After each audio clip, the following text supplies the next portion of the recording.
Hi friends, జై శ్రీరామ్ అందరికీ.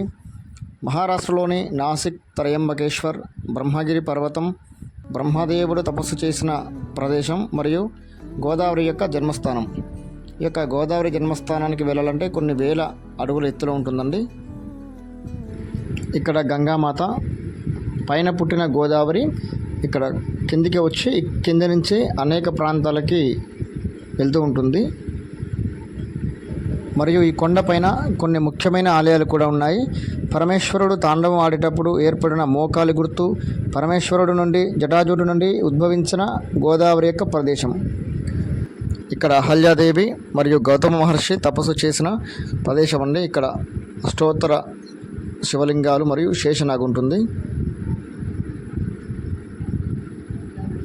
ఇలా మనం కొండపైకి ఎక్కేటప్పుడు అద్భుతమైన వ్యూ మనకైతే కనిపిస్తుంది. ఇలా మెట్ల ద్వారా వెళ్ళాలండి. మనం ఇప్పుడైతే గోదావరి స్టార్టింగ్ పాయింట్ దగ్గరికి వెళ్తున్నాం. మధ్యలో మనకు హనుమంతుల వారు ఉన్నారు. ఇక్కడ జై హనుమాన్ మంచి విగ్రహం అయితే మనకి ఇక్కడ ఉంది. కొంచెం రిస్క్ అనిపించినా కానీ ఈ యొక్క వ్యూ పాయింట్ చూస్తే మనకు ఆ కష్టం కూడా అనిపించదండి. వెళ్తుంటే చాలా ఎంజాయ్మెంట్గా ఉంటుంది. వెళ్ళడం సూపర్గా ఉంటుంది. వ్యూ మాత్రం మనం పైకి అయితే వచ్చేసాం. మొత్తానికి మరొక ప్రదేశానికైతే మనం వచ్చేసాం. ఇక్కడ నంది నోట్లో నుంచి ఎప్పుడు నిరంతరంగా ఆ జలం అనేది, గోదావరి యొక్క జలం అనేది వస్తూనే ఉంటుందండి. ఇక్కడ చూస్తున్నట్లయితే నంది నోట్లో నుంచి జలం వస్తూనే ఉంది.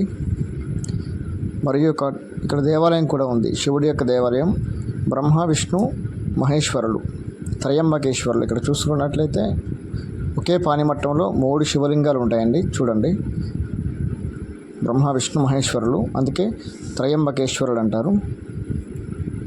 ఇక ఫైనల్గా మనమైతే గోదావరి యొక్క జన్మస్థానం అయిన ప్రదేశానికైతే మనం చేరుకున్నాం. అదే ఈ యొక్క ప్లేస్ అండి. అందరూ కూడా చూడండి. మీరు కూడా ఇక్కడ బావిలాగా ఉంది. గోదావరి జలం మన లోన చూసుకున్నట్లయితే ఎదురుగా మనకు గంగామాత కూడా కనిపిస్తుంది. అక్కడ చూసుకున్నట్లయితే ఇక్కడ మనకు చిన్నగా డ్రాప్స్ లాగా గోదావరి పుడుతుందండి. మరియు మనకు అక్కడ కనిపిస్తున్న దేవాలయానికి అయితే వెళ్ళాలి.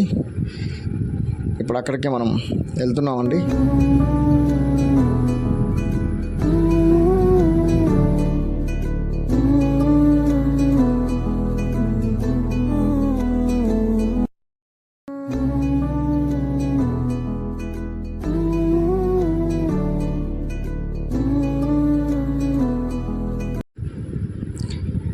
ఇదేనండి పరమేశ్వరుడు శివతాండవం చేసినటువంటి ప్రదేశం. ఇక్కడే పరమేశ్వరుడు శివతాండవం చేశారట.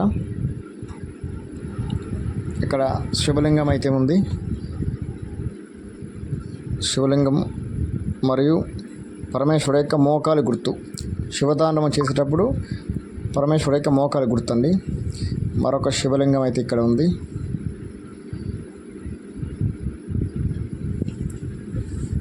ఫైనలీ సక్సెస్ఫుల్గా గోదావరి యొక్క జన్మస్థానాన్ని చూసేసామండి. ఈ వ్యూ అంతా కూడా ఎంతో బాగుంది.